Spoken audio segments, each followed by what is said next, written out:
The following video is intended for mature audiences. It contains horror elements, adult themes, and language that might not be suitable for younger viewers.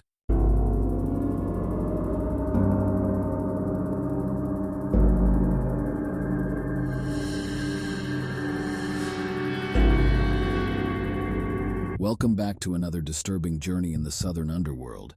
But before we get started, I'd like to ask you to please like, comment, subscribe, and share this devilish delight with your horror friends and fam.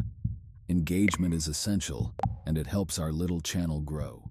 Good evening, commuters and catastrophe seekers. Tonight, we're taking a one-way trip on the express train to Armageddon.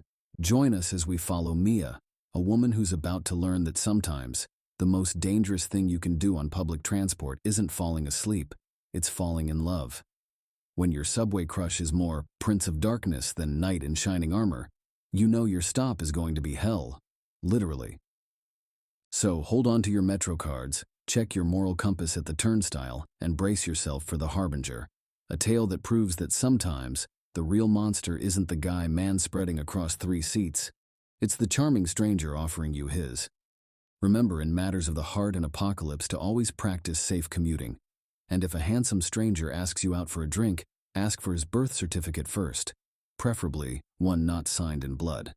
Now let's descend into a world where baby on board is less a cute sticker and more a warning label for the end of days.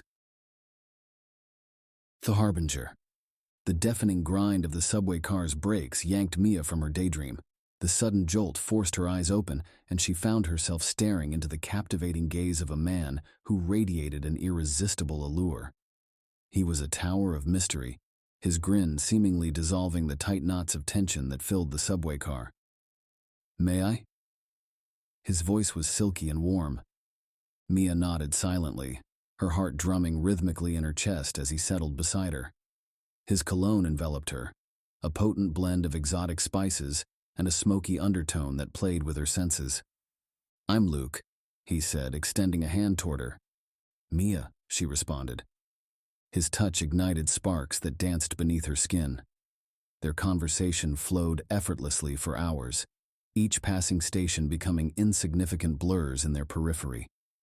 Mia found herself revealing dreams and fears that had been securely tucked away within the recesses of her mind for years. Luke listened intently, his gaze never wavering. As they approached Mia's stop, disappointment washed over her. She yearned to stretch this moment out indefinitely. Luke seemed to read her thoughts. "Fancy a drink?" Ignoring the faint whispering of caution at the back of her mind, Mia agreed. One drink spiraled into several more. Inhibitions fell away as easily as their clothes did later that night when they stumbled into Mia's apartment. Luke's touch sparked every nerve ending in Mia's body like fireworks. Overwhelmed by pleasure, she surrendered completely to the intoxicating euphoria passing between them. In the calm after their passion-fueled frenzy, Luke traced strange symbols onto Mia's skin, symbols that glowed briefly before disappearing. Was it the alcohol or the flickering candles that were playing tricks on her mind? Their affair quickly escalated. Stolen kisses in dimly lit alleyways and sleepless nights tangled in the sheets. Mia had never felt so exhilaratingly alive, so passionately desired. As time passed, Luke's appearance altered.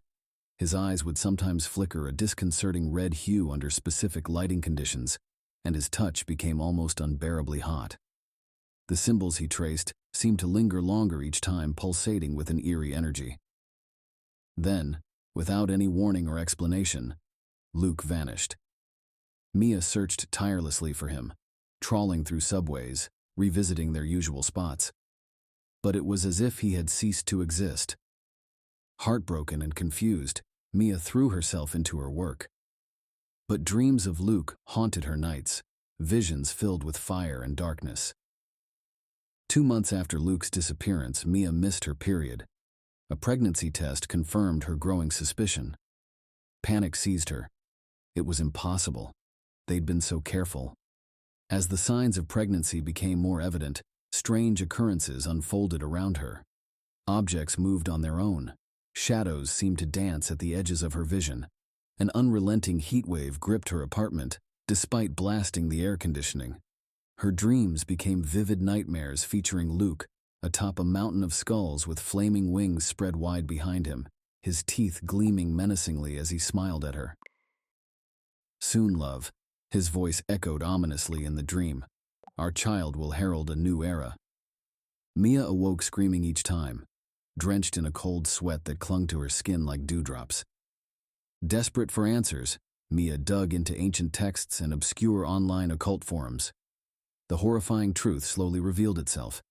The symbols that Luke traced were binding sigils, tying her soul to his. His disappearance coincided with the Feast of the Fallen, when the boundary between realms thinned significantly. And he was known by many names. Luke, Lucifer, the Morning Star, the devil himself. A chilling realization sank in. She wasn't just pregnant. She was carrying the Antichrist. She thought about terminating the pregnancy, but every clinic she approached met with inexplicable accidents right before her appointments. Unexplained fires, structural collapses, sudden deaths. The message was clear. This child would be born, regardless of her wishes. As she neared full term, paranormal activities intensified in Mia's apartment. Furniture flew across rooms, mirrors shattered and then reformed, displaying hellish landscapes. The walls bled, staining the floors a deep crimson. Mia confined herself to her apartment, terrified of the outside world. She subsisted on delivered food, watching in horror as her belly grew larger and more distorted. On the night of the winter solstice, her water broke. She was in excruciating pain, each contraction taking her breath away and leaving her gasping. The lights flickered off and candles lit spontaneously, casting an eerie glow all around her. The temperature spiked high enough to blister the paint off the walls. Another contraction tore through Mia and she screamed in agony. The floor split beneath her feet, releasing a plume of foul-smelling smoke that burned her eyes and clogged her throat. A figure stepped out from the shadows, Luke, but not as she remembered him. His charismatic mask was now a strikingly stunning being. His smooth skin glistened like polished obsidian, radiating in the flickering candlelight, and his eyes blazed with infernal fire. "Well done, love," he crooned. "Our child is coming." Mia attempted to escape, but another contraction hit her hard. She felt the baby descend. Luke knelt beside her and placed a hand on her distended belly, which turned translucent, revealing their monstrous offspring within. It was far from human, with sharp teeth, razor-like claws, and folded wings tucked tightly against its tiny body. "Oh God," Mia sobbed desperately. "Please don't do this." Luke's grin was an icy sculpture of satisfaction. "Our world has decayed, turned sour and foul. It screams for purification. Our offspring will herald the sunrise of upheaval and renewal," he whispered into her ear. "And you, my love, will be its trumpet." Mia's scream echoed through the room as the final contraction took hold.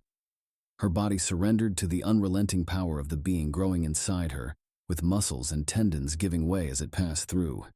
The creature burst forth in a torrent of ruby-red blood and translucent fluid, revealing wings of coarse hide that stretched wider than seemed feasible. Its talons scraped against the oak floorboards with each tentative movement.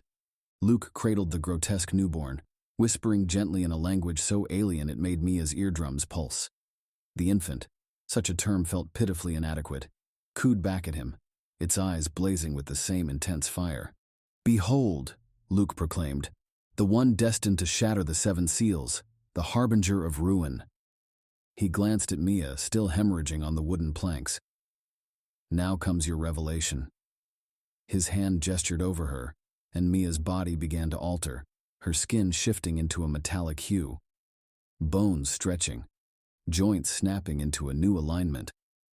Mia's groans morphed into primal roars as wings burst through her back, tearing muscles and skin alike.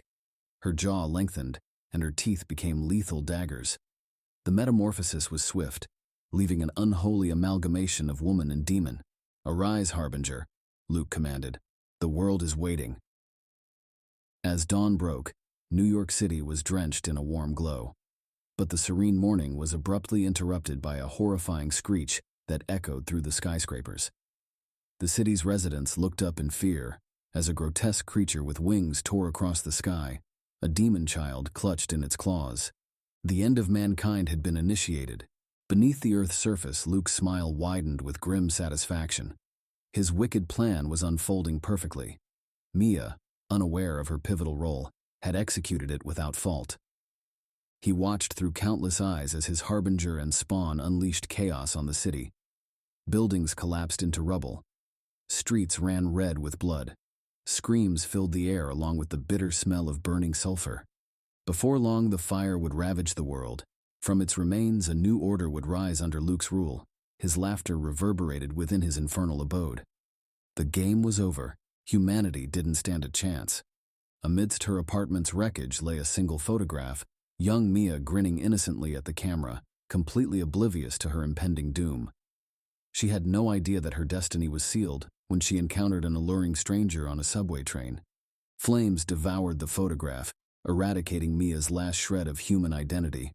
Her monstrous wails echoed from afar, signaling imminent destruction. The apocalypse had hit New York City hard and fast. Don't forget to like, comment, share, and subscribe to the channel. See you next time. Thank you for watching.